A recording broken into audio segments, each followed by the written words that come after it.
Bom, vamos lá, começar a aula então de hoje. Hoje é dia 7 de maio, para a gente tratar da disciplina de máquinas elétricas, a unidade 3, seção 3, beleza?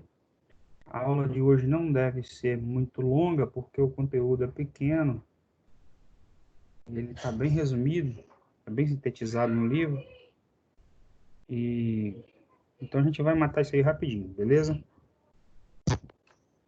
Vamos para frente então. Aula passada a gente viu funcionamento das máquinas elétricas em regime permanente, cálculo de torque, de potência. Começamos a ver, nós vimos os circuitos equivalentes para as máquinas,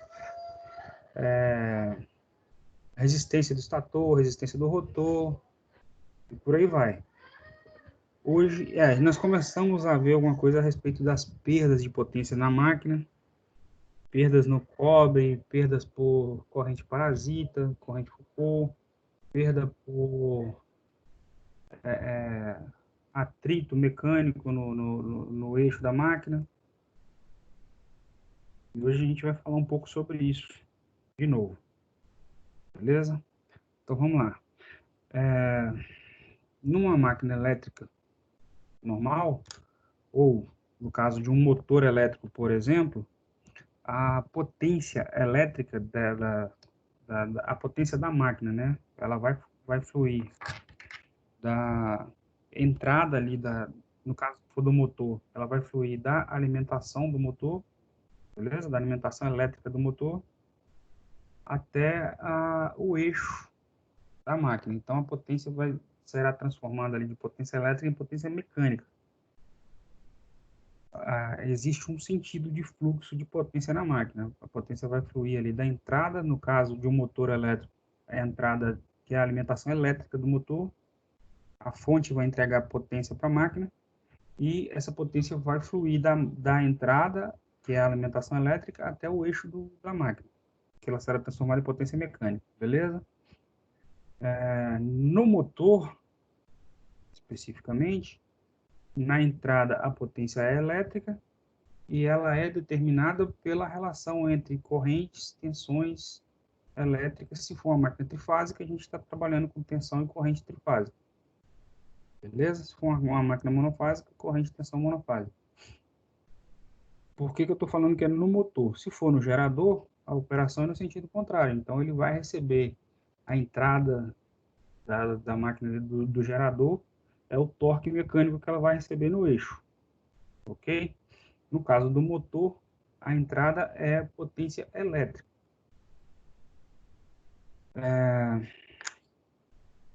À medida que a máquina está alimentada, que o motor está alimentado, está chegando corrente, tensão, e ela está trabalhando, ela está operando, vai acontecer a transformação eletromecânica de energia, ou seja, ela vai transformar essa potência elétrica em potência mecânica para fornecer o torque no eixo da máquina, e ao longo do caminho ali do processo de operação dessa máquina, desse motor, vão acontecer perdas dessa potência, beleza? De parcelas dessa potência serão perdidas. Esse negócio não tá legal, não. Vamos seguir. Parcelas ali da potência que está chegando, da potência elétrica que está entrando na máquina, parcelas delas serão perdidas em etapas ou estágios diferentes ali, e vai sobrar lá na saída o torque mecânico que a máquina vai entregar, que o motor vai entregar, beleza? O motor trifásico ele está sendo alimentado ali por tensão e corrente trifásica, por isso está usando a raiz de 3, e ainda tem o fator de potência da máquina, que é uma informação aí importante para esse tipo de equipamento, beleza?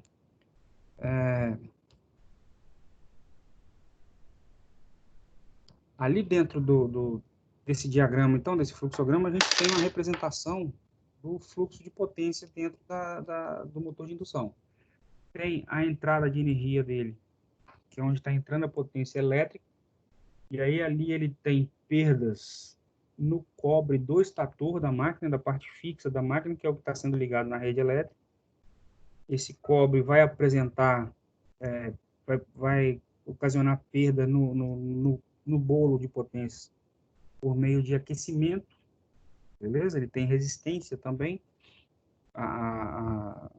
O enrolamento do estator tem resistência elétrica também, porque ele é um conjunto de bobinas feitos por condutores de cobre e ele tem resistência do próprio material que ele é feito. Então, essa resistência vai provocar dissipação de energia ali na forma de calor. Então, vai provocar uma parcela de perda ali no cobre do estator da máquina por meio de aquecimento das bobinas do estator, beleza? Então, tem essa variável aqui, então, que é a perda no enrolamento do estator. O cálculo dessa perda é basicamente aquele cálculo de potência que vocês já conhecem, que é o quanto de potência que ele está dissipando. É a corrente vezes o quadrado da resistência do cobre do estator, beleza? A segunda parcela de perdas de energia na máquina, de potência na máquina, são as perdas que vão acontecer no núcleo do estator, beleza? Tem alguém pedindo para entrar. Um instante, eu estou pensando aqui ainda. Foi. A segunda parcela, então, são as perdas no núcleo. Essas perdas são provocadas por esterese. Todo mundo lembra o que é esterese, né? E por corrente parasita. São aquelas perdas que vão... É aquela potência que será dissipada na estrutura física do estator. Não é nas bobinas, é no núcleo que segura, que serve de estrutura ali, onde está enrolado as bobinas do estator. É um núcleo de material ferromagnético, com alta permeabilidade magnética, para concentrar as linhas de campo do fluxo magnético. Só que ele tem, por ele ser ferromagnético, ele acaba sofrendo ação dessas linhas de campo também. Essas linhas de campo induzem tensão nesse núcleo de ferromagnético e, como ele é um caminho fechado, vai circular corrente por ele também, que são as chamadas correntes parasitas. Essa corrente vai criar um campo magnético ali também e vai provocar ou vai limitar a capacidade que esse núcleo tem de concentrar essas linhas de campo ou de responder ao fluxo magnético. Vai chegar a um determinado ponto que ele não responde mais. Se a gente for aumentando, por exemplo, a tensão, essa corrente induzida nele vai aumentar também e o campo magnético induzido nele também vai aumentar e vai chegar no ponto que não adianta aumentar mais, que ele não vai responder. Ele está saturado. É onde acontece a esterese. Ok? Esse núcleo ele é construído por lâminas, esse núcleo ele é laminado, revestido por uma resina isolante e prensado. Por que ele é feito assim? Para aumentar a resistência elétrica do núcleo, para dificultar a passagem dessas correntes parasitas por ele. E aí diminui a esterese do núcleo também, beleza? Só que, mesmo sendo feito laminado, com resina isolante, prensado, ainda assim vai circular corrente parasita por ele, pequena, mas vai. E isso vai provocar aquecimento desse material, esse núcleo ferromagnético, e esse núcleo vai dissipar energia na forma de calor também, beleza? Então, a perda no núcleo, que é esse cara, também é uma parcela das perdas de energia que a gente tem no estator da máquina, beleza? Passando do estator para o rotor, que vai chegar aqui no meio do caminho ali entre o estator e o rotor, é a chamada potência de entreferro. Entreferro é o espaço que existe entre o enrolamento do estator e o enrolamento do rotor. É um espaço é um espaço de ar que existe entre os dois. E lembrando que não tem ligação elétrica entre estator e rotor, a conexão entre eles é magnética. as linhas de campo magnético do estator vão atravessar esse entreferro e vão induzir tensão no rotor, beleza? Então, da potência que a fonte está entregando para o motor lá na entrada, na alimentação, uma parte já ficou para trás perdida nas bobinas do estator, por aquecimento das bobinas, mais uma parte foi perdida no núcleo do estator, no núcleo de ferro magnético do estator, por corrente parasita, por esterese, e o restante vai chegar no entreferro, beleza? Vai atravessar o entreferro. E aí, chegando no rotor, na parte móvel do motor, a gente tem de novo perda no cobre do rotor, beleza? Que é a mesma ideia desse cara, só que agora está acontecendo no rotor. A corrente circulando imagina, lembra do motor de rotor bobinado, ele tem bobinas na parte móvel dele, no rotor dele, assim como tem no estator. Essas bobinas também têm resistência, também vão aquecer quando circular corrente por elas e também vão dissipar energia na forma de calor. Então, vai ter perda ali também. Ah, mas e o motor gaiola de esquilo? Ele não tem bobina feita por fios de cobre. Não tem fios de cobre, mas ele tem umas barras que vão fazer a vez a função das bobinas e vai circular corrente por essas barras também. Essas barras têm resistência, vão aquecer e vão dissipar energia na forma de calor também. Beleza?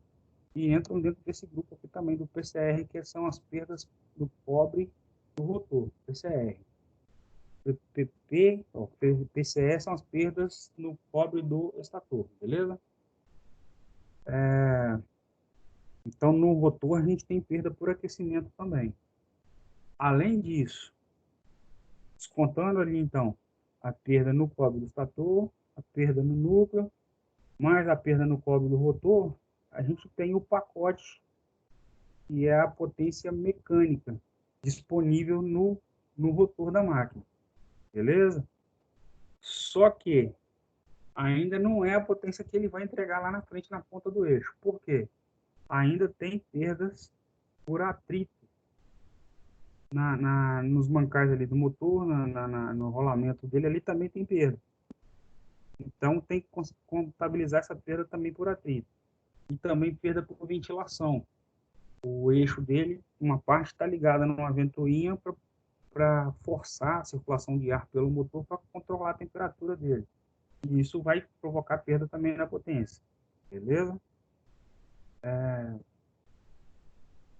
Aqui nesse estágio de potência mecânica, a gente tem já condições de definir o torque e a velocidade mecânica da máquina. Beleza?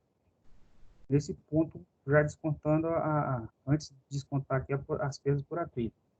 E ainda tem mais um grupo, que são as perdas diversas que podem acontecer na máquina, no acoplamento dessa máquina com a carga que ela tem que empurrar, por exemplo.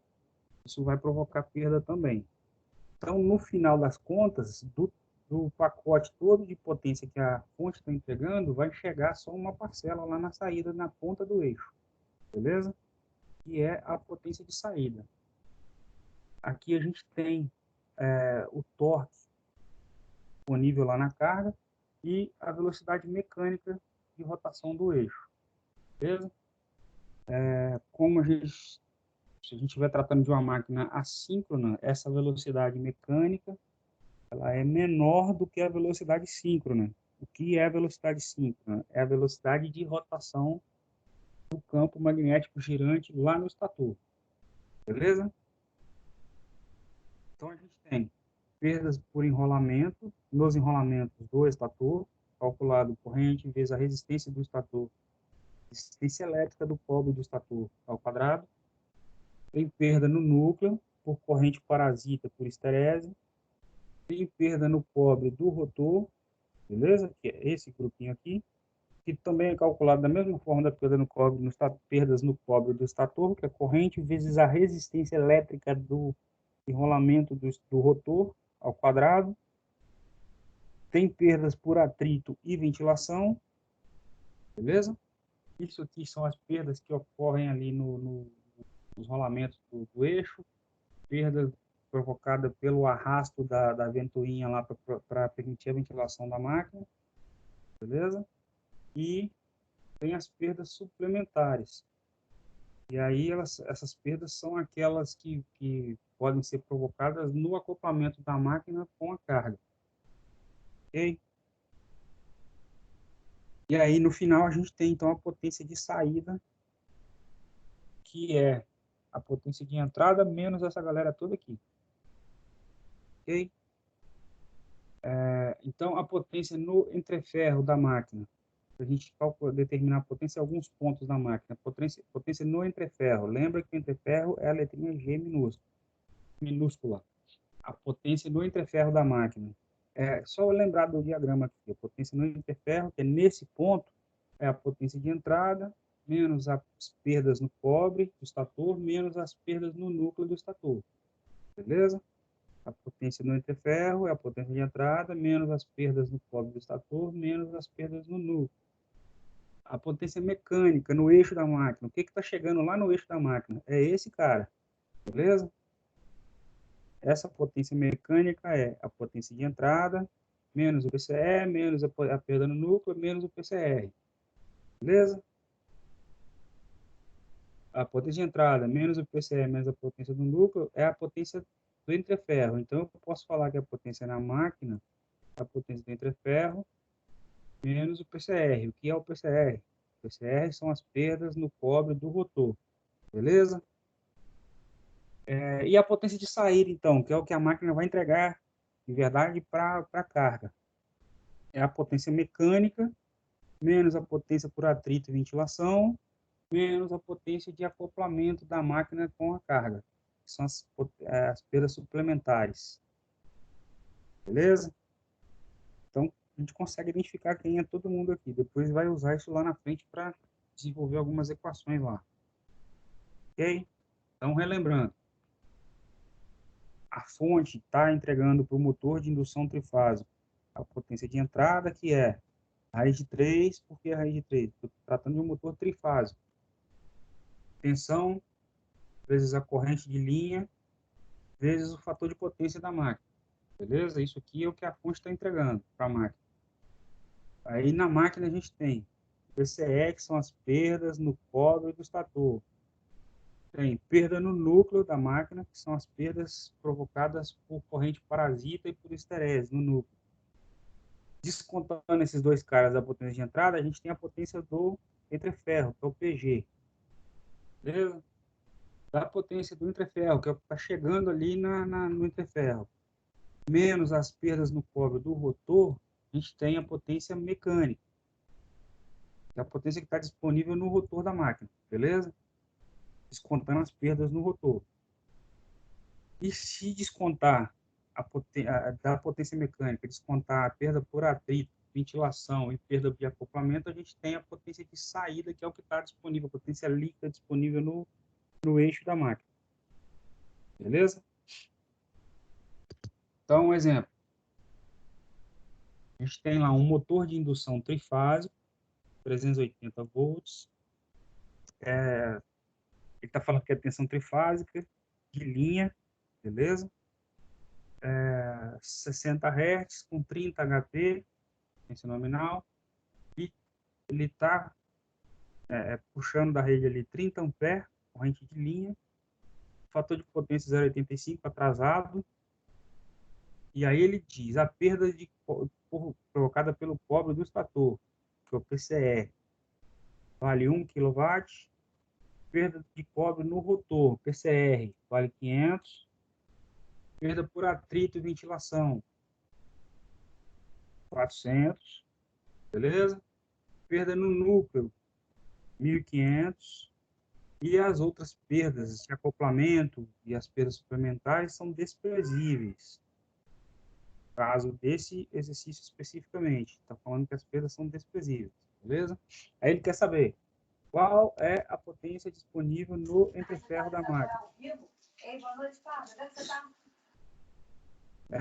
Qual é a potência convertida, ou seja, que é o que está chegando lá no entreferro, e qual é a potência de saída. Beleza? Potência de entrada, então, a gente só calcular a tensão vezes corrente, vezes raiz de 3, vezes o cosseno do ângulo, que é o fator de potência. Só multiplicar. Tensão 380, corrente 30, fator de potência 0,8, raiz de 3. Deu isso aqui. Beleza? No entreferro, a potência no entreferro, que é o PG, é a potência de entrada menos as perdas no cobre do estator, menos as perdas no núcleo do estator. Lembra lá do diagrama? Ele quer esse cara. É esse, menos esse. Beleza? O PCL deu, são as perdas no cobre do estator, que é 1 kW. A perda no núcleo, ele deu, que é 1,5 kW, né? 1.500 watts. Beleza? Então, desconta esse cara desses dois. Tá chegando no entreferro da máquina, então, 14,3 kW. Aí ele quer potência mecânica. Potência mecânica é esse cara que a gente calculou menos as perdas no cobre do rotor. Beleza? Perda no cobre do rotor, ele deu aqui que é 500 watts, ou 0,5 kW. Desconta 0,5, tem a potência mecânica. E a potência de saída é só descontar as perdas por acoplamento, beleza? E ventilação e perdas suplementares.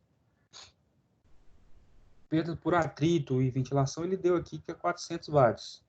E as perdas suplementares, ele falou que são desprezíveis. Então, só descontar os 400 watts dessa galera. Então, no eixo da carga, a gente tem essa potência aqui disponível.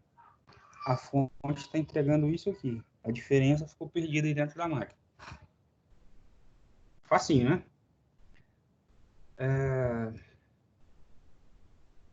Tem um outro fator importante aí. Cálculo do conjugado mecânico ou do torque induzido. O torque induzido no motor, ele vem da relação entre potência convertida, ou potência mecânica, e a velocidade mecânica do eixo do motor, beleza?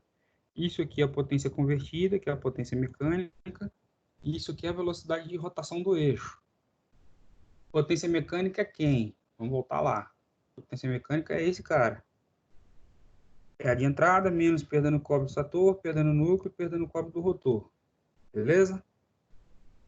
Fazendo o cálculo com essa potência dividido pela velocidade mecânica de rotação lá do eixo da máquina, a gente tem o torque mecânico, ou torque induzido, ou conjugado mecânico induzido da máquina. Beleza? Dá para calcular esse torque também a partir do circuito equivalente da máquina. A gente já viu o circuito equivalente na aula passada.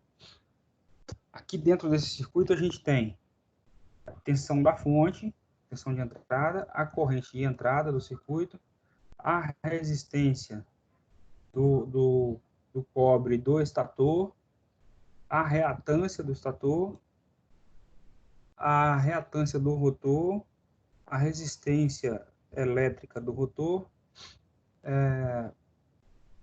a parte responsável pelo magnetismo, pela indução mútua, beleza? Entre estator e rotor.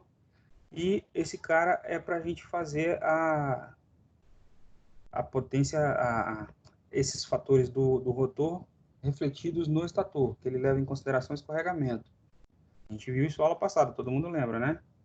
Se não lembra, volta lá no vídeo da aula passada, semana passada, e assiste lá, dá uma folheada no livro que vocês vão lembrar. Esse cara é o fator de multiplicação aqui para refletir a resistência e a reatância do rotor no estator. E aí a gente consegue montar um circuito só para representar a máquina toda.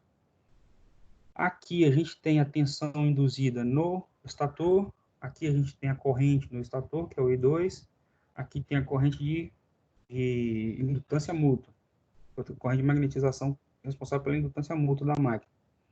Beleza? Dá para a gente fazer uma jogada aqui, calcular impedância equivalente desse circuito, que é esse cara mais o JX, a parte indutiva da máquina, a reatância da máquina, beleza? Mais a impedância refletida do estator para o rotor. Perdão, do rotor para o estator, beleza? E aí aqui a gente consegue calcular um bocado de coisa. Como calcula essa corrente de entrada, que é esse cara? Tensão de entrada sobre impedância equivalente. Se fazendo esse cálculo a gente consegue definir uma impedância só para a máquina inteira, a corrente que vai circular na máquina é a tensão de entrada sobre a impedância da máquina. Potência mecânica, dá para calcular a partir dessa relação, que é a potência que está chegando no rotor, beleza? A potência está chegando no rotor, potência mecânica. Já descontada as perdas no cobre do rotor. Dá para calcular com essa relação. Perdas no cobre do estator. Dá para calcular por aqui. Eu preciso saber a corrente que está passando pelo estator, a resistência dele, vou multiplicar por 3 porque é uma máquina trifásica. Beleza?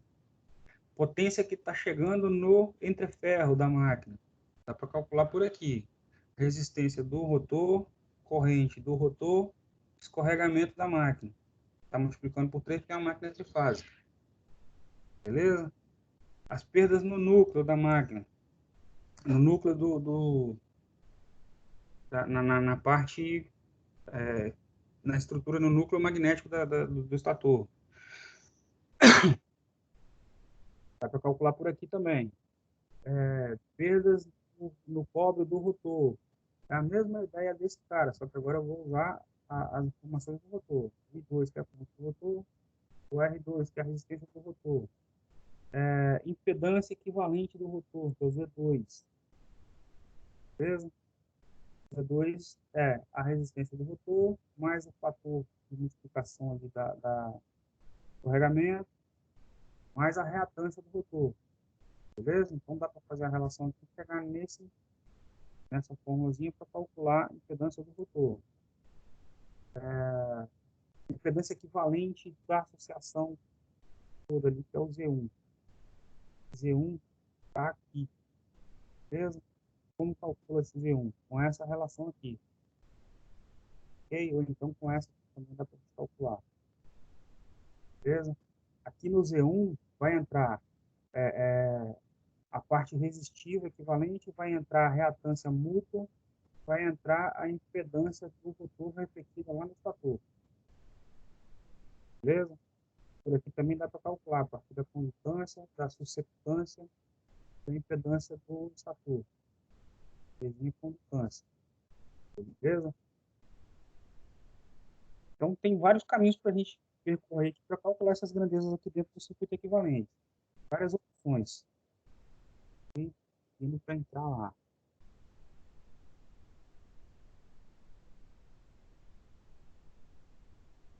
Beleza? Então, aqui dentro a gente tem várias opções aqui para calcular essas grandezas dentro do circuito equivalente. Ok?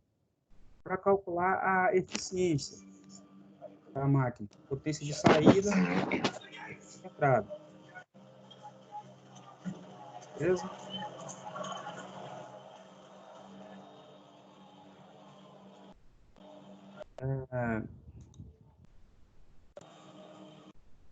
Dá para calcular por aqui também a potência mecânica, que é o que está chegando no rotor, descontando as perdas do rotor, a gente tem a potência mecânica. Menos as perdas por atrito e ventilação, menos as perdas suplementares, que são as perdas por acoplamento do eixo com a carga, dividido pela potência de entrada, que é raiz de 3, tensão de entrada, corrente de linha, que é essa corrente aqui, vezes o fator de potência da máquina. Beleza? Então, por aqui também a gente consegue calcular a eficiência. Tá vendo que tem vários caminhos aí que a gente pode percorrer para calcular essas grandezas. Tem várias opções aí. Aqui dentro desse circuito equivalente, a gente pode aplicar Kirchhoff, pode fazer análise, igual fazer análise de circuitos em circuitos 2 lá, dá para fazer com a mesma jogada. Beleza? Eu vou passar para vocês hoje ou amanhã, eu vou tentar mandar isso hoje ainda, para terminar de montar, uma lista de exercícios desse conteúdo para vocês brincarem um pouquinho aí, para me entregar depois, para valer uns pontinhos, beleza? Vou tentar mandar hoje ainda, só preciso terminar de formatar ela. Então tá, até aqui tá tranquilo, né? Tem dúvida nessa parte não, né?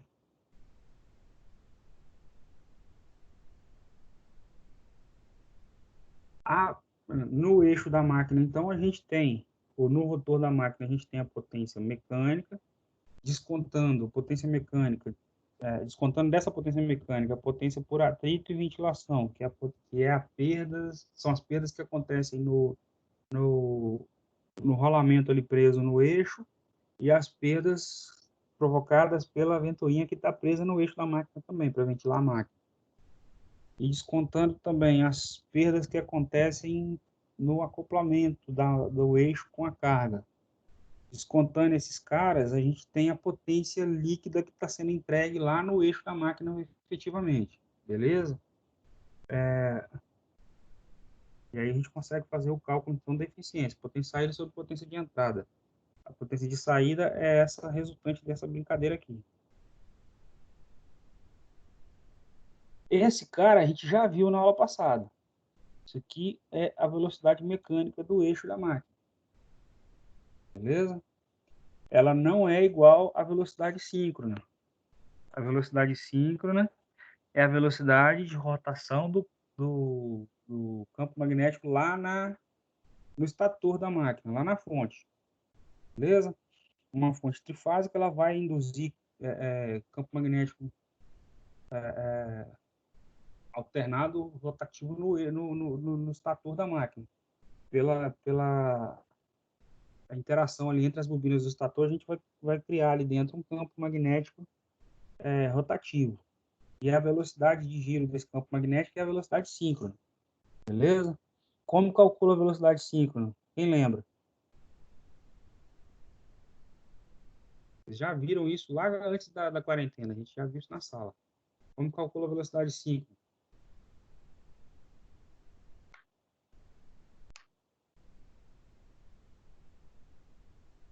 Vou deixar vocês procurarem, não vou falar não.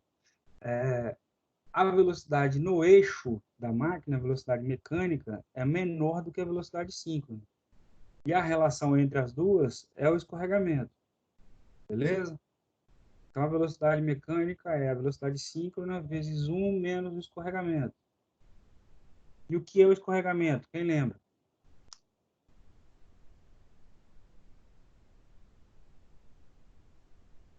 Galera, todo desatento. Professor, a velocidade é o 120 vezes a frequência sobre o número de polos? Isso. É a velocidade síncrona. E o escorregamento?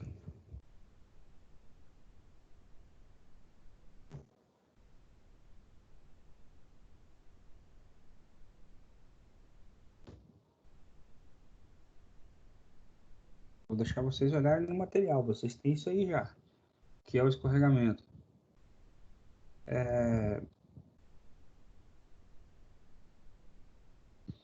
Então tá.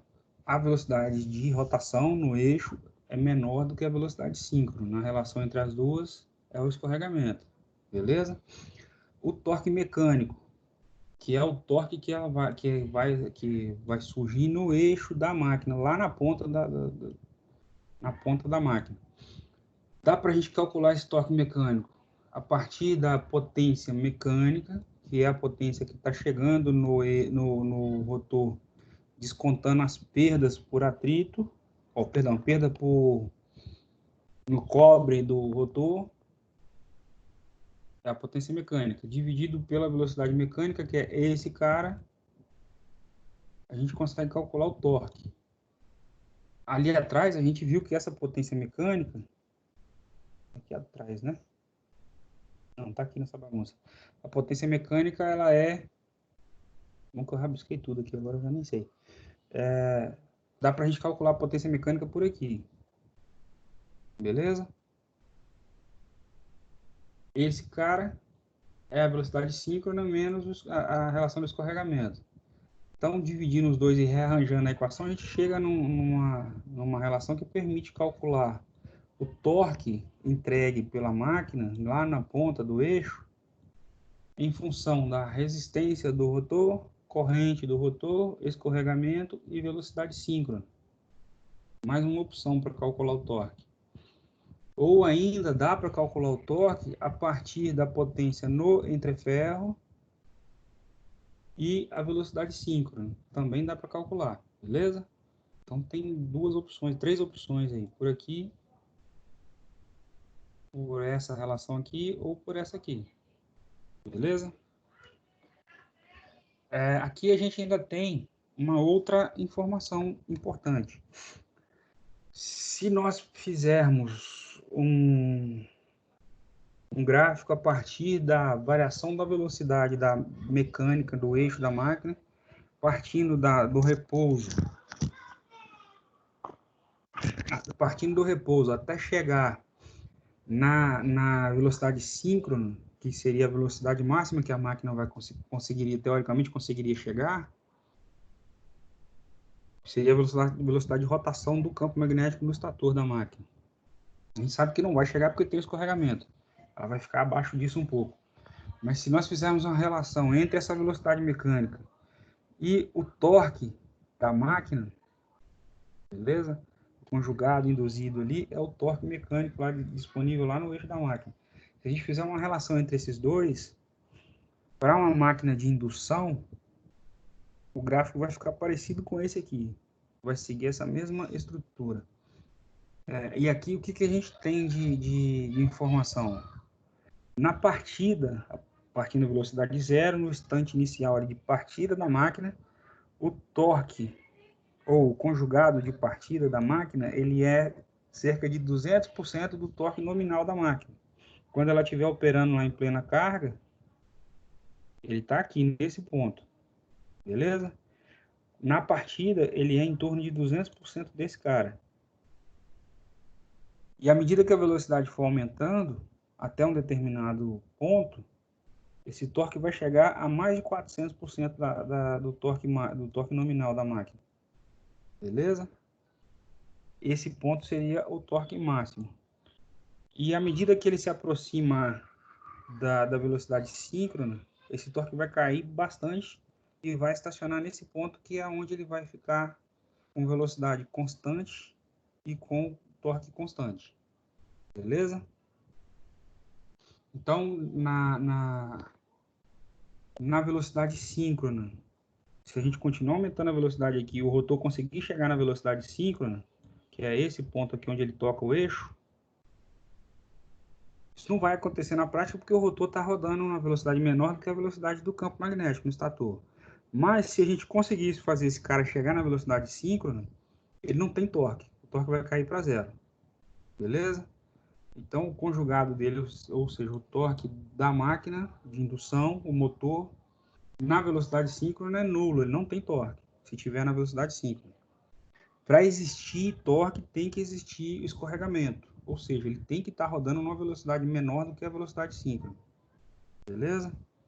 E aí o estator e o rotor são construídos já de forma a provocar o aparecimento desse escorregamento. Porque se não existir o escorregamento, ou seja, os dois estiverem rodando na mesma velocidade, o torque é nulo. Existe um ponto, que é esse ponto do pico aqui da curva, que é onde está o conjugado máximo. Em hipótese alguma, a máquina pode ser forçada a ultrapassar esse ponto, porque se ultrapassar, vai danificar. Beleza? Não pode ser forçada a ultrapassar esse ponto. E a outra observação é que na partida, o torque é maior do que o torque nominal, o torque é plena carga. E isso para uma máquina de indução comum. Beleza? Acho que é tranquilo, né? Essa parte aí tá tranquilo.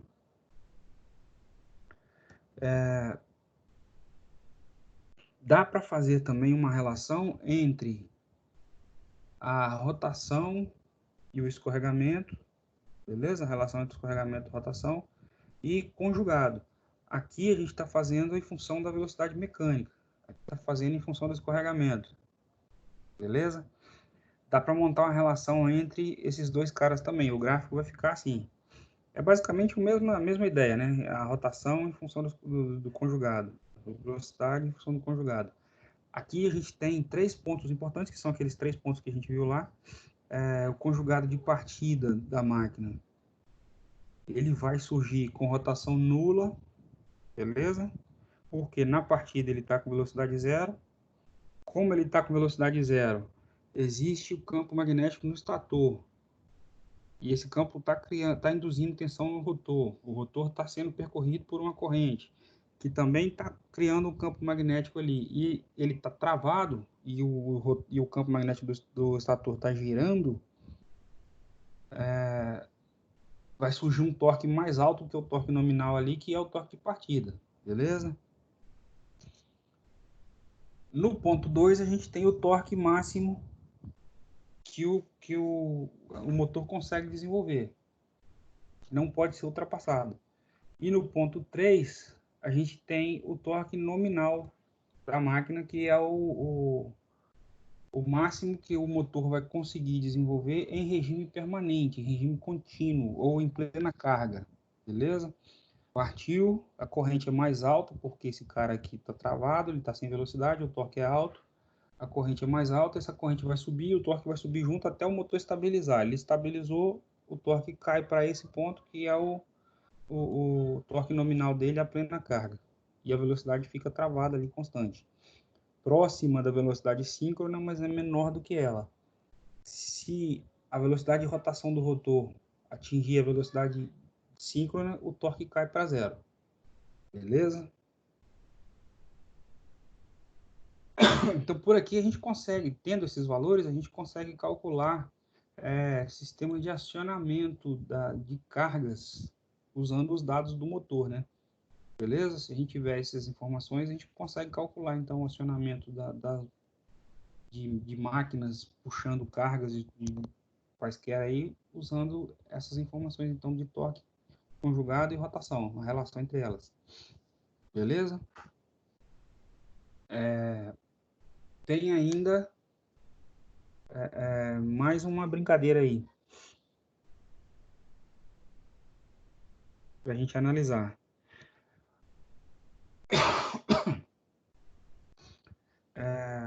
Aqui a relação está em função do conjugado e da rotação também, que é aquela mesma curva que a gente já viu. E nesse ponto, ele está com a velocidade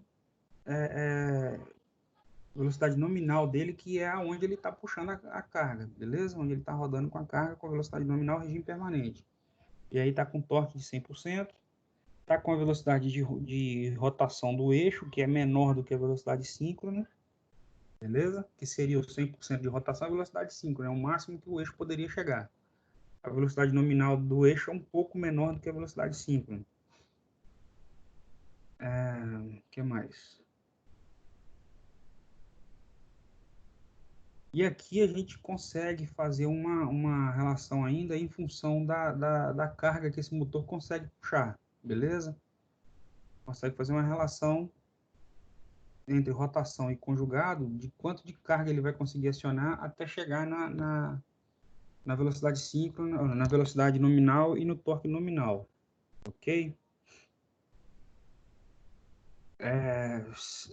Fazendo comparação de curvas típicas de conjugado, que são essas curvas, beleza? São curvas de conjugado das máquinas.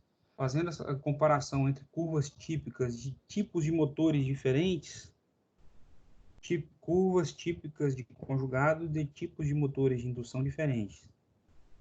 A gente consegue identificar algumas características aqui que, na prática, levaram aos institutos de normatização, a IEC, a NEMA, o Instituto Europeu, o Instituto Americano, eles criaram uma classificação para os motores em função dessas curvas, beleza? Então, existem motores que entram na classe A, são classificados como classe A, que tem conjugado de partida normal, ou seja, ele está próximo ali de 200% do conjugado nominal, corrente de partida normal, é uma corrente mais alta que a corrente nominal, e tem baixo escorregamento, ou seja, na velocidade nominal de rotação do eixo, ela está bem próxima da velocidade síncrona, ok? Esse grupo são os motores considerados motores padrão, motores que estão na classe padrão, beleza? Existe o grupo B, que ele tem conjugado de partida normal, assim como o grupo A, está bem próximo aqui.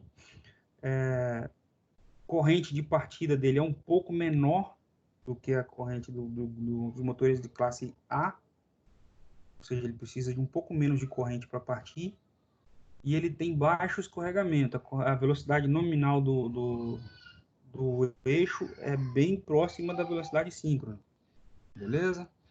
Na classe C, que é essa outra curva aqui, que já começa a destoar das outras, das duas iniciais, a gente tem motores que têm conjugado de partida alto, beleza? Tá vendo? O conjugado dele está lá em cima, o conjugado de partida dele está lá em cima. Ou seja, ele consegue partir com mais carga do que os outros dois, dos outros dois grupos. Ele consegue partir com mais carga no eixo que os outros dois grupos. Ele tem conjugado de partida alto, tem corrente de partida baixa e tem baixo escorregamento. Beleza? Ele tem essa descida aqui e aqui ele vai chegar na velocidade nominal de rotação dele, que faz com que ele tenha um escorregamento baixo. O escorregamento dele está em torno de 5% do valor que ele precisa chegar que ele precisa para atingir a plena carga, beleza? São motores, digamos assim, melhores que esses outros dois, porque ele consegue partir com uma carga mais alta, com mais carga do que os motores de classe A e B. E, obviamente, esse cara é mais caro.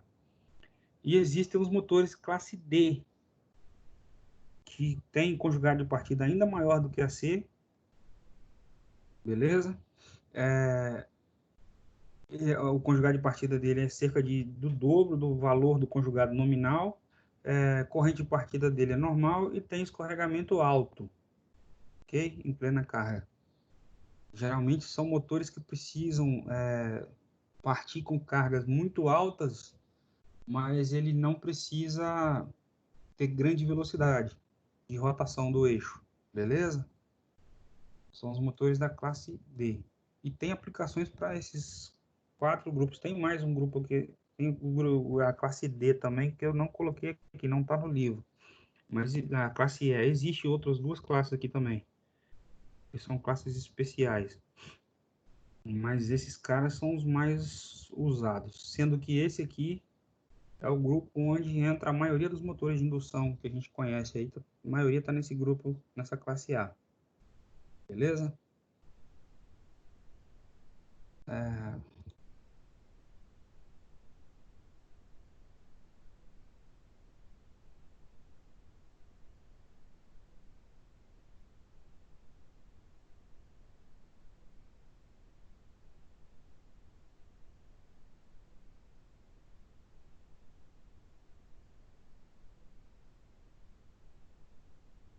Voltei. Exemplo de um exercício. Acho que esse exercício está no livro, não tenho certeza. Acho que está no livro que está no portal, porque eu peguei exercício de outros livros também. Um motor de 6 polos, beleza? 460 volts, 20 kW, 60 Hz. Isso aqui são os dados nominais do motor, beleza? Fator de potência 0,9.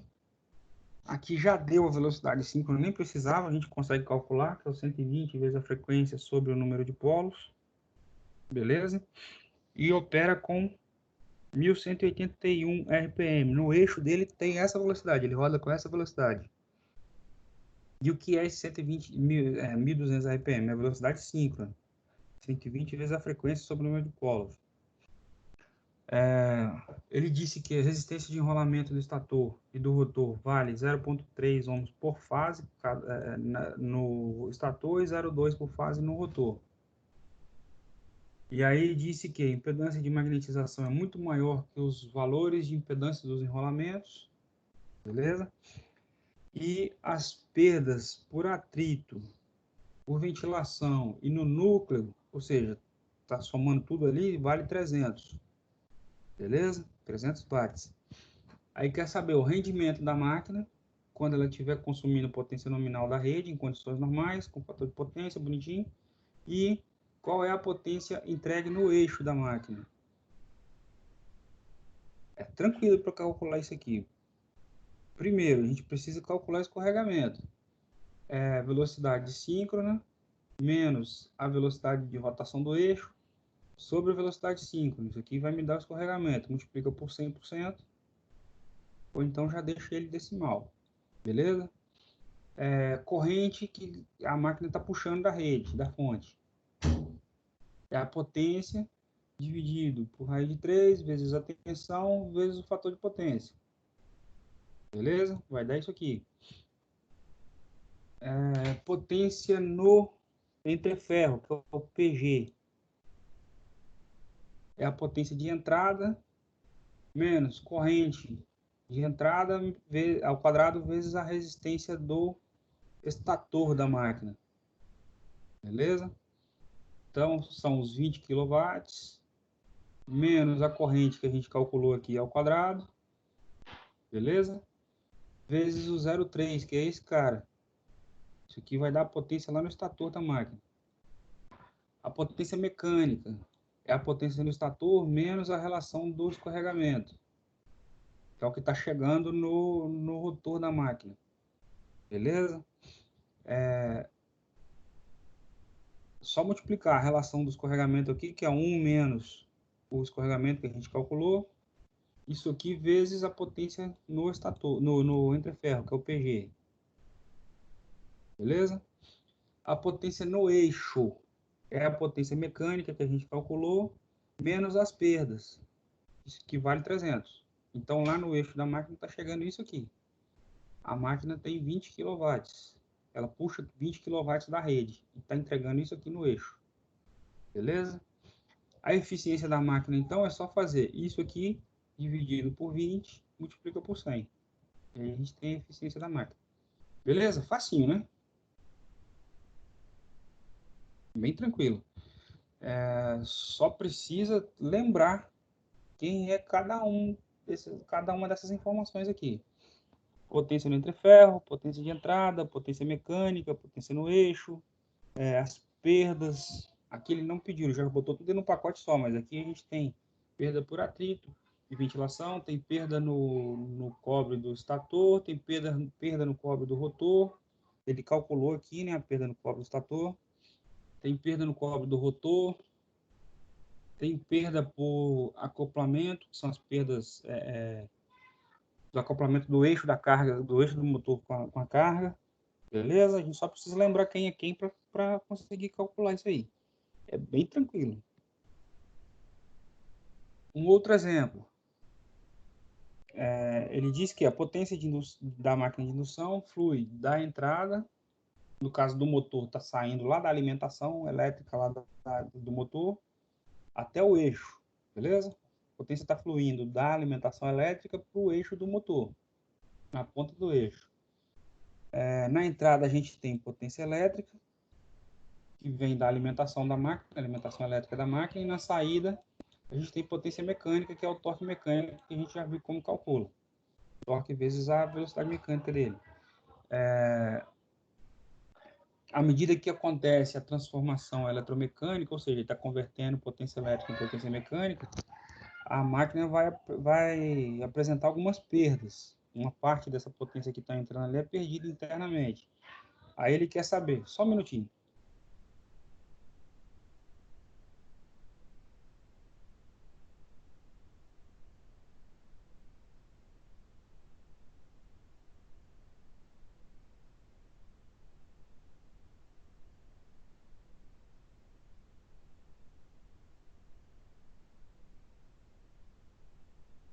Voltei, estava tendo participação especial aqui.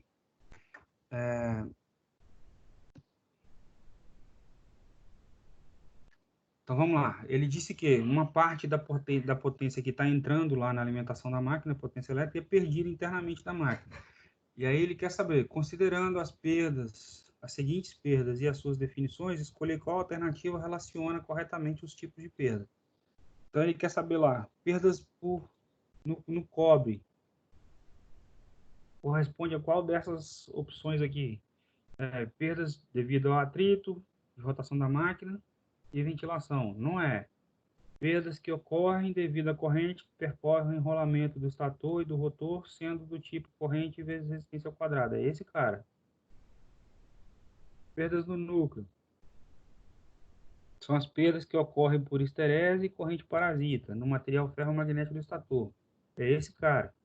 Beleza? PO2. Aqui é o 1. Esse negócio é horrível para escrever. E perda por atrito e ventilação, tá aqui. É o 3. Eita. Beleza? Então é só achar a opção correspondente aqui. O 1 é o B, o 2 é o C e o 3 é A. Aqui, né? Não. 1B, 2C e 3A. Esse aqui. Beleza? Ali. A outra questão, uma máquina de indução, 380 volts, 60 Hz, 6 polos. Funcionando como motor e está drenando da fonte uma corrente de 20 amperes, com fator de potência 0,86 atrasado. Beleza? Quando fala, uma pausa, quando ele fala que é fator de potência atrasado, significa o quê? Qual a diferença de fator de potência atrasado para fator de potência adiantado? Quem sabe?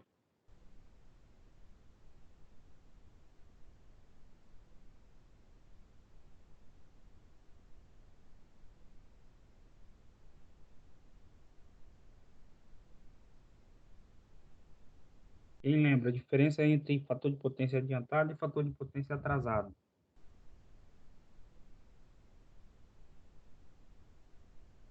Vou deixar vocês pesquisarem também. Então vamos lá, a máquina tem 380 volts nominal, 60 Hz, tensão nominal 380 volts, 60 Hz, 6 polos, funcionando como motor. A corrente que ela está drenando da fonte, 20 amperes, fator de potência 0,86 atrasado.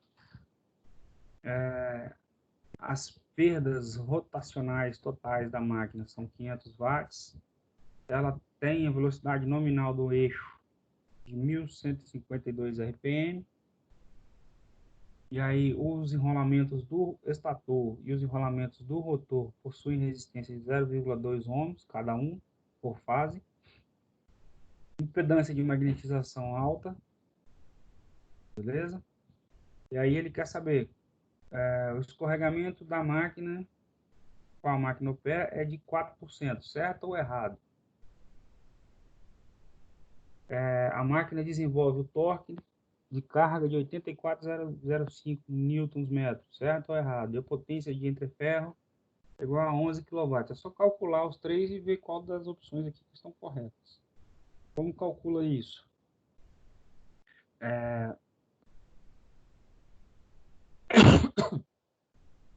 Calcular a potência de entrada. Raiz de 3 vezes a tensão, vezes a corrente, vezes o fator de potência. Beleza? Vai dar isso aqui. De entrada. Eduardo, Diga. o fator de potência em questão do atraso ali, que um é capacitivo, o outro é indutivo? Isso. Quem é quem? Quando ele está atrasado, ele é o quê? Indutivo ou capacitivo? Tá atrasado é o capacitivo. É o indutivo.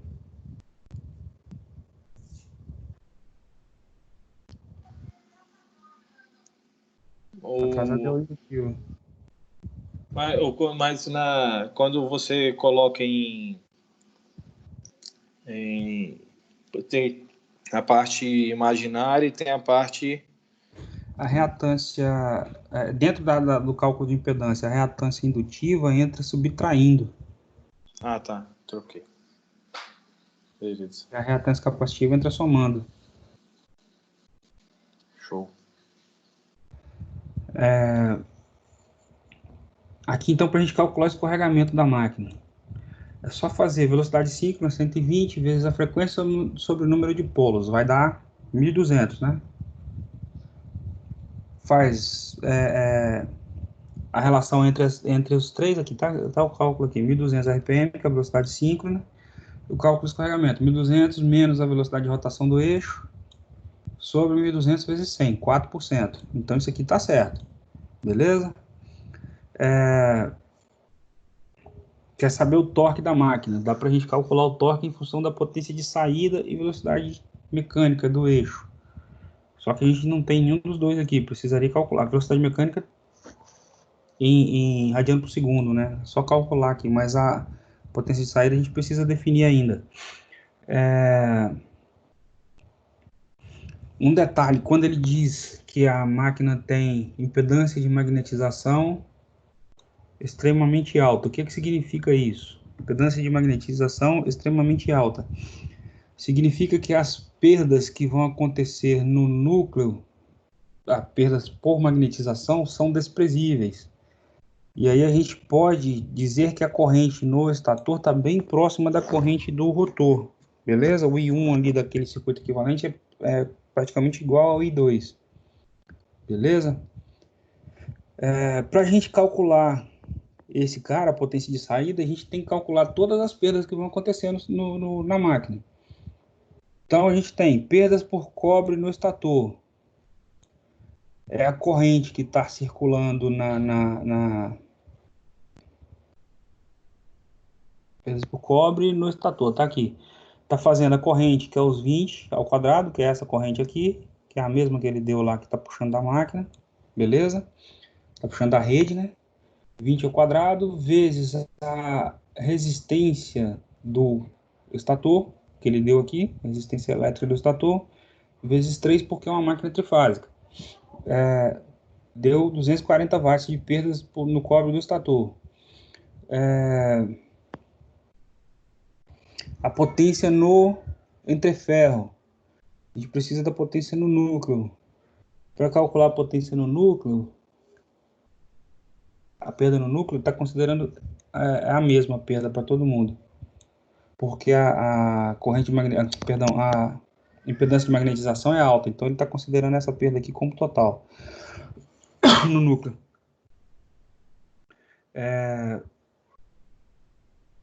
Potência de entrada a gente calculou aqui.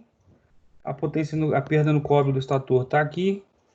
A perda no núcleo ele está considerando zero, por causa dessa informação que a impedância de magnetização está muito alta. Chega na relação, então, de potência que está chegando no entreferro, que é o PG. Beleza? A potência mecânica é o PG vezes a relação que envolve o escorregamento, para projetar essa potência lá no rotor da máquina, que é o que está chegando no rotor da máquina. Escorregamento a gente já tem, a potência do entreferro a gente já tem aqui, só aplicar na fórmula. Tá chegando isso aqui lá no rotor da máquina. E aí a gente precisa descontar as perdas no rotor da máquina. Que ele já deu aqui, né? Que são as perdas totais lá no final lá da máquina, só descontar ela dessa brincadeira. E aí a gente tem a potência de saída, beleza? Tendo a potência de saída, a gente consegue dividir pela velocidade de rotação mecânica do eixo. Só que isso aqui tem que estar em radiano por segundo. Ele deu ela em RPM. É só fazer a relaçãozinha, a regrinha de 3, transforma isso para radiano, e aí faz a divisão, vai dar o torque lá na saída em Newton metro. Beleza? Então essa opção aqui também está certa. A potência do entreferro de 11 kW. Foi esse cálculo que a gente fez aqui, deu 11 alguma coisinha. Também pode considerar certo. Beleza? Aproximadamente. Então as três opções estão certas, que é esse cara. É um exercíciozinho que é tranquilo para fazer, ele só dá um pouquinho de trabalho porque a gente tem que fazer esses cálculos das perdas todas aqui dentro. Mas ele é tranquilo para fazer. Alguém pedindo para entrar.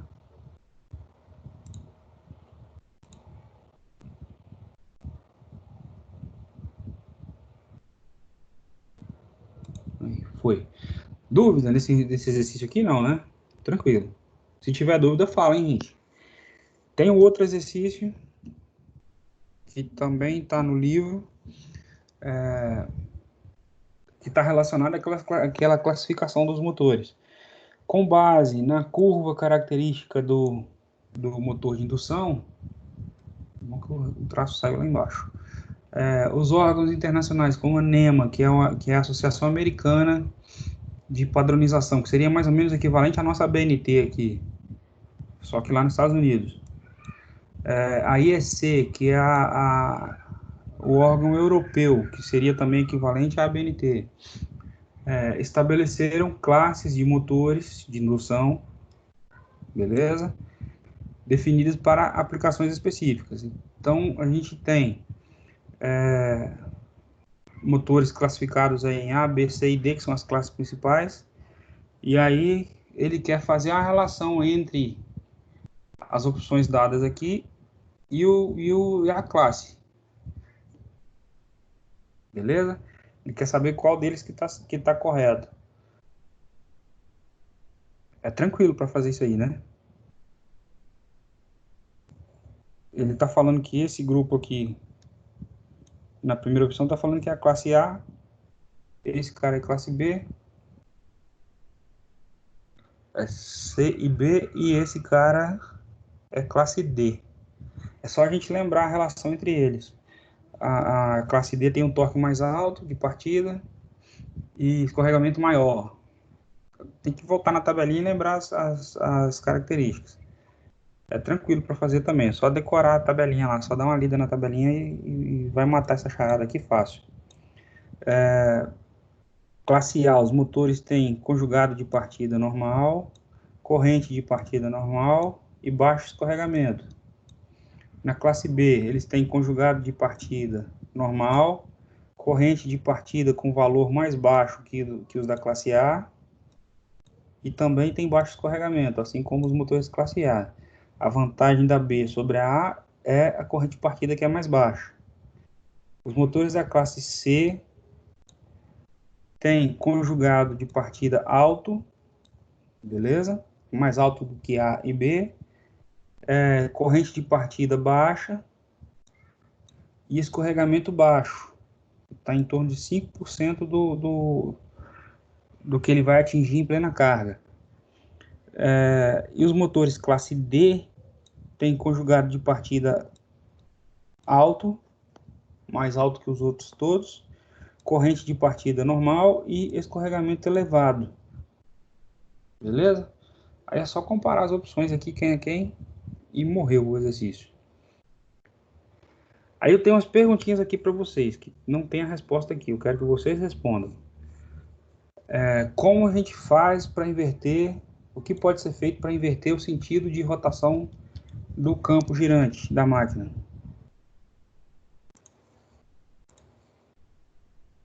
O que pode ser feito para inverter o sentido de rotação do campo girante da máquina?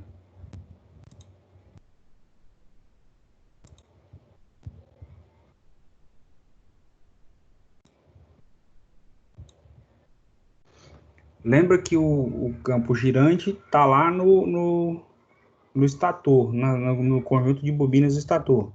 A gente tem um estator trifásico alimentado pelas três fases da rede. Entre as três fases existe uma defasagem de 120 graus. Então tem uma sequência de fases ali que sempre uma delas está com a tensão maior do que as outras, em instantes de tempo diferentes.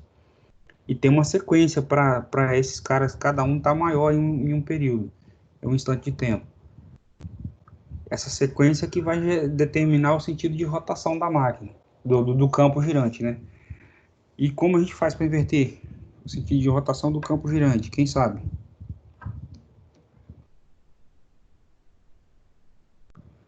A outra pergunta, por que não é possível o rotor do motor de indução girar na mesma velocidade que a velocidade síncrona.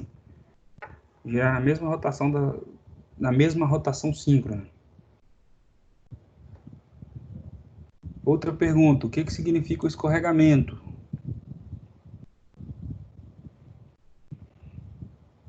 A força eletromotriz induzida no rotor. Qual seria a força eletromotriz induzida no rotor se esse rotor girasse na mesma rotação do campo girante? Por quê?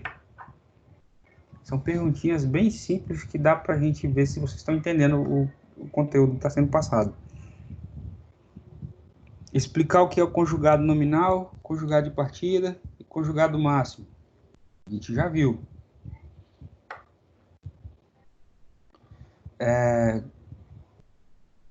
Explicar, né? Relacionar as perdas existentes num motor de indução. Quais são as perdas? E o significado físico da potência fornecida ao motor quando ele opera vazio. Como explicar fisicamente a potência que está sendo fornecida ao motor quando ele está operando sem carga? Que ele está consumindo a energia da rede, mesmo sem carga. Como explica isso? Alguém se habilita a responder?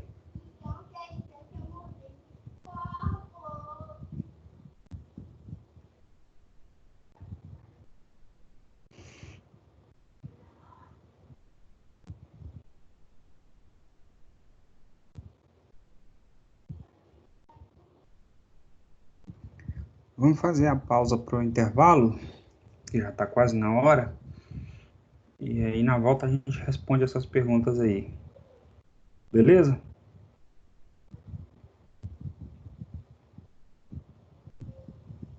Eduardo, Diga. tem como você me mandar os slides da aula desse segundo bimestre de máquinas? Acho que você já tinha me pedido isso. Eu te mandei alguns, não sei se foi de máquinas. Mas eu mando, Não. eu mando tudo. Beleza, então. Eu mando Valeu. tudo.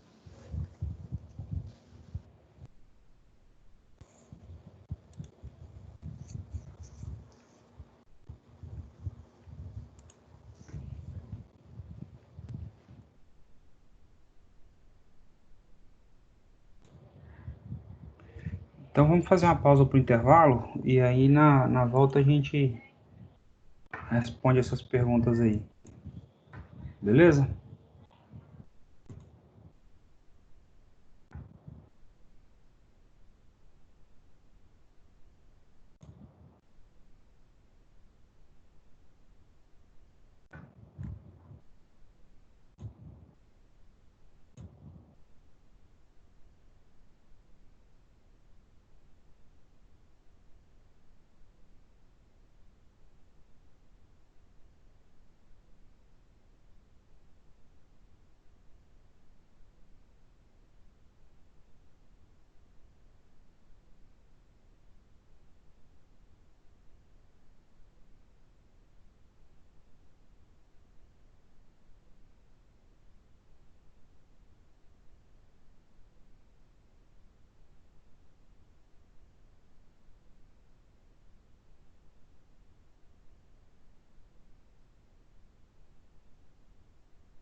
Bom, pessoal, vamos voltar para a gente fechar. Eu vou mandar a lista de exercícios para vocês mais tarde, ou então amanhã, provavelmente eu mando amanhã, beleza? E aí eu mando as instruções certinhas, dica para entregar, o que é para fazer. Vamos lá, só para a gente fechar isso aqui, só responder aquelas perguntinhas que a gente viu antes de parar para o intervalo.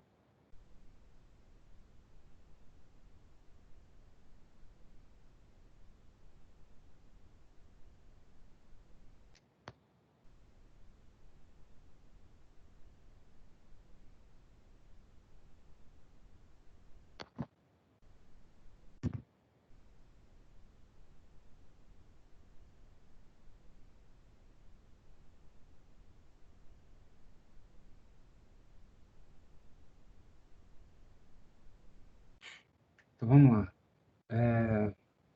A primeira pergunta aí é como inverter o sentido de rotação do campo girante? E aí, alguém tem alguma sugestão do que pode ser feito para inverter o sentido de rotação do campo girante?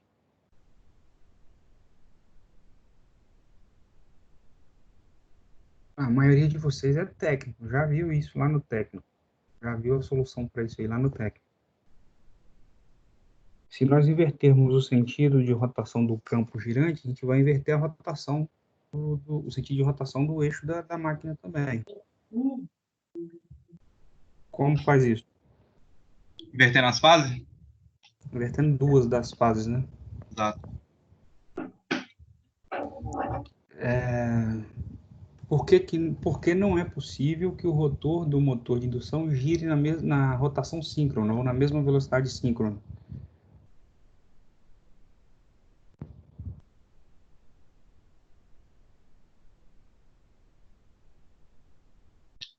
Por causa do escorregamento, a defasagem que tem?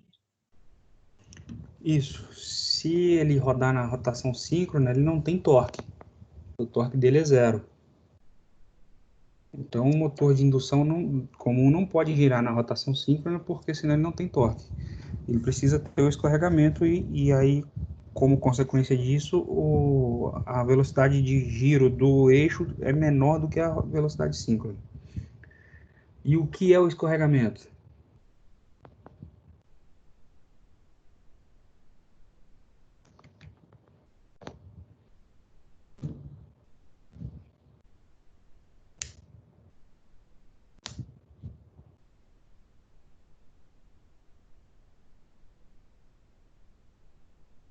Como explicar o escorregamento? O que é o escorregamento?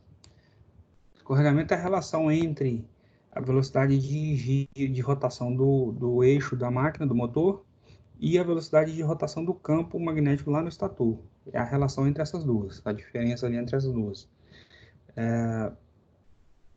E de onde que surge isso? Como a gente explica isso? Eu já mostrei isso se não me engano, 2 ou 3 aulas atrás, a gente já viu isso. Lembra do princípio de funcionamento do motor de indução? Os enrolamentos do estator são energizados, circula corrente por eles, corrente alternada, senoidal. Se tiver um motor trifásico, são 3 fases, os enrolamentos então são divididos em 3 grupos, cada grupo alimentado por uma das fases. Então vai circular corrente por cada enrolamento desse.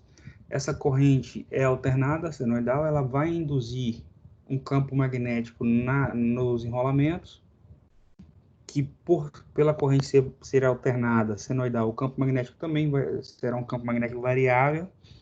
Esse campo magnético vai atravessar, ou melhor, o núcleo ferromagnético, onde está montada essas bobinas, ele é feito de um material que tenha alta permeabilidade magnética para permitir que esse campo magnético produzido nas bobinas fique concentrado ali, beleza? E ele atravessa esse núcleo e percorre todas as bobinas e percorre atravessa o entreferro, que é o espaço entre o estator e o rotor, e vai chegar no rotor também, beleza? Só que esse campo magnético ele é variável porque a corrente que está produzindo esse campo também é variável. Então vai variar a intensidade, vai variar o sentido do campo, porque quando inverter o sentido da corrente, inverte o sentido do campo. Então é um campo magnético variável. Quando esse campo magnético variável atravessa o enrolamento do rotor da máquina, ele vai induzir tensão nas bobinas do rotor da máquina. A lei de Faraday e a lei de Lenz, que explicam esses dois, que explica essa jogada. Então, o campo magnético variável atravessando uma bobina induz tensão nessa bobina, induz a força eletromotriz ou diferença potencial entre as bobinas. Essa diferença potencial vai provocar, como é uma bobina, é um caminho fechado, ela vai permitir que circule corrente dentro dessa bobina. Essa corrente, percorrendo os enrolamentos do estado do rotor, vão induzir o aparecimento de um campo magnético variável no rotor também. Beleza? O campo magnético original, ele é variável, ele está induzindo uma tensão variável nos enrolamentos do rotor, e essa tensão variável vai provocar circulação de corrente alternada variável também no rotor, e essa corrente vai provocar o surgimento de um campo magnético variável no rotor. Esse campo magnético do rotor vai tentar, ou vai tender a acompanhar o movimento do giro do campo magnético do estator. O estator está ligado num conjunto trifásico, são conjuntos de bobinas ligados em 3 fases. Dentro de cada instante de tempo, uma das fases está com a tensão maior do que as outras duas. Então, sempre tem um conjunto de bobinas que está com o campo magnético mais forte, ou mais concentrado. E ele vai invertendo os polos das bobinas à medida que a polaridade da corrente vai invertendo no estator. Isso faz com que o campo magnético tenha o sentido de rotação, ele vai rodar. São 3 fases, defasadas 180 graus, com tensões variando numa sequência, e isso vai fazer o campo magnético rodar num determinado sentido. E aí o campo magnético induzido lá no rotor vai tentar acompanhar essa rotação. Só que esse intervalo todo aí de circular a corrente, induzir o campo atravessar o entreferro, induzir tensão, induzir corrente induzir outro campo, ele acaba provocando um atraso entre esses dois. E ele não vai chegar nunca na velocidade síncrona, porque ele é construído para ter esse atraso mesmo. A própria construção dele já é feita prevendo que ele tem esse atraso. Então ele vai estar sempre rodando numa velocidade menor que a velocidade síncrona, uma velocidade menor que a velocidade do campo magnético lá do estator. Beleza? Essa diferença aí que é o escorregamento. É uma questão boa para colocar na prova, para vocês explicarem esse cara. Quase conversa errada, Eduardo. Força eletromotriz induzida no rotor. Qual seria a força eletromotriz induzida no rotor se ele rodasse na mesma rotação do campo girante? Por quê?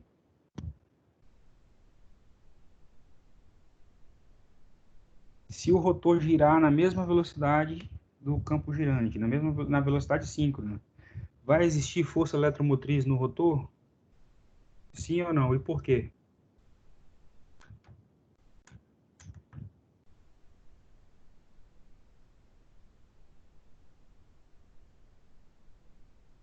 Alguém arrisca o chute?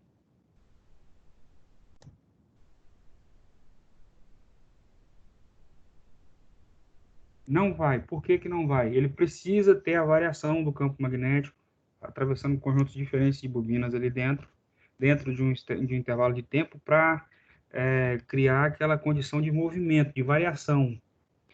O princípio de indução, de surgimento de força eletromotriz, ela prevê que a gente tem um indutor, uma bobina, sendo atravessada por um campo magnético, e tem que haver variação, ou do campo magnético, ou da posição da bobina, ou dos dois, beleza?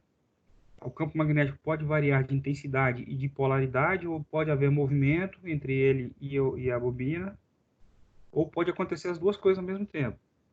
Se isso acontecer, ele vai induzir tensão nos terminais da bobina.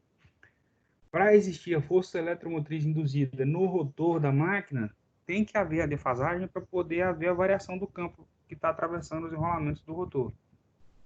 Senão ele não vai surgir, não vai induzir tensão ali. Beleza? Que é o conjugado nominal, o conjugado de partida e o conjugado máximo. O conjugado nominal é o torque que a máquina vai apresentar em rotação nominal, no regime permanente. Depois que ela partiu, rodou, chegou na velocidade de trabalho dela, é o torque que ele vai entregar, é o conjugado nominal. O conjugado de partida é o torque que a máquina vai apresentar na partida.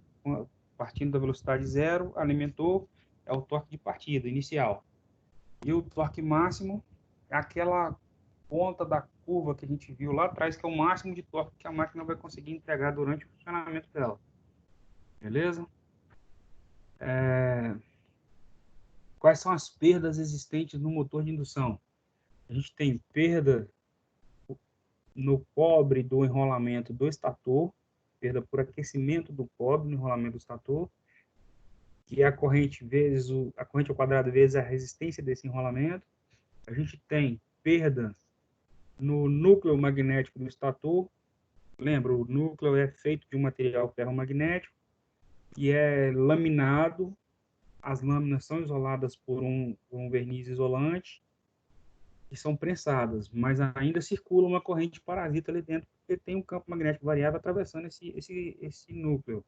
E o núcleo é um material ferromagnético, ele é condutor de eletricidade, então vai circular uma corrente por ali, uma corrente parasita. Essa corrente vai fazer esse núcleo aquecer e vai dissipar energia por ali também. Então tem perda no núcleo do núcleo magnético do estator. Tem perda no cobre do enrolamento do rotor. A corrente passando pelo enrolamento do rotor vai fazer ele aquecer. Ele vai dissipar energia na forma de calor. Tem perdas de atrito e ventilação, que são as perdas que acontecem no rolamento, nos mancais ali do eixo da máquina, e a perda provocada pelo arrasto da ventoinha da máquina para fazer a ventilação da máquina. E ainda tem perdas no acoplamento do eixo da máquina com a carga, beleza? São essas as perdas. Qual o significado físico da potência fornecida ao motor quando ele opera vazio? Quem arrisca o palpite? Essa aí eu vou deixar para vocês responderem, eu não vou responder.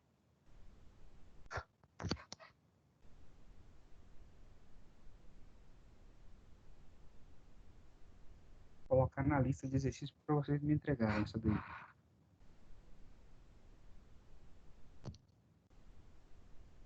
Eu vou mandar a lista para vocês e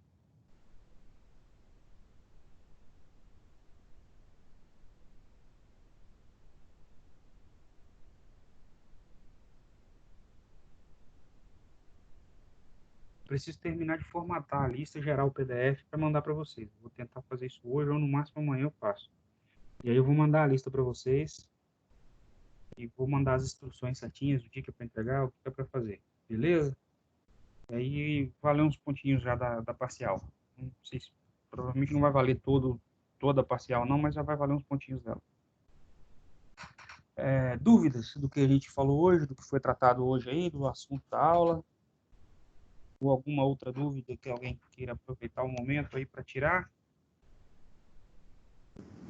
Aquela atividade que você mandou, vai valer ponto ou só para aprendizado? Vai valer ponto também. Eu vou somando essas notas todas aí.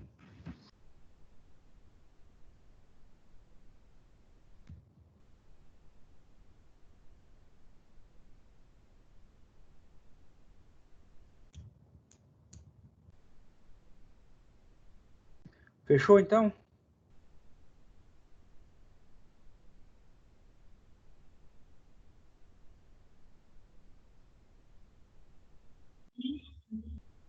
Fechou.